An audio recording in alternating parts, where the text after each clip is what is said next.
Ration କାର୍ଡରେ ଖୁବ୍ ଶୀଘ୍ର ମିଳିବ ଗହମ। ରାଜ୍ୟର ଲୋକଙ୍କୁ ରାସନ କାର୍ଡ ମାଧ୍ୟମରେ ଗହମ ଯୋଗାଣ ପାଇଁ ପ୍ରସ୍ତୁତି ଚାଲିଛି।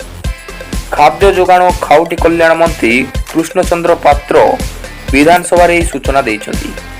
କେନ୍ଦ୍ର ସରକାର 2024 ଅକ୍ଟୋବରରୁ ଖାଉଟିମାନଙ୍କୁ ଚାଉଳ ଓ ଗହମ ଯୋଗାଣ ପାଇଁ ଆବଣ୍ଟନ ପତ୍ର ଜାରି କରିଥିଲେ।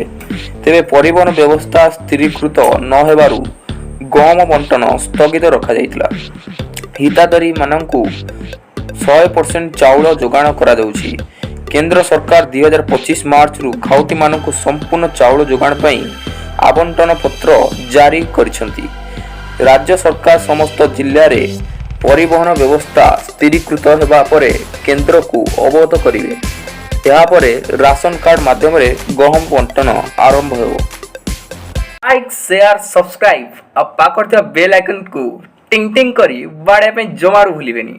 ଆଉ ଜଲ୍ଦି ଯାଆନ୍ତୁ ଏବଂ ଆମର ରିପୋର୍ଟର ନରେଶ ଚ୍ୟାନେଲଟିକୁ ସବସ୍କ୍ରାଇବ୍ କରିଦିଅନ୍ତୁ।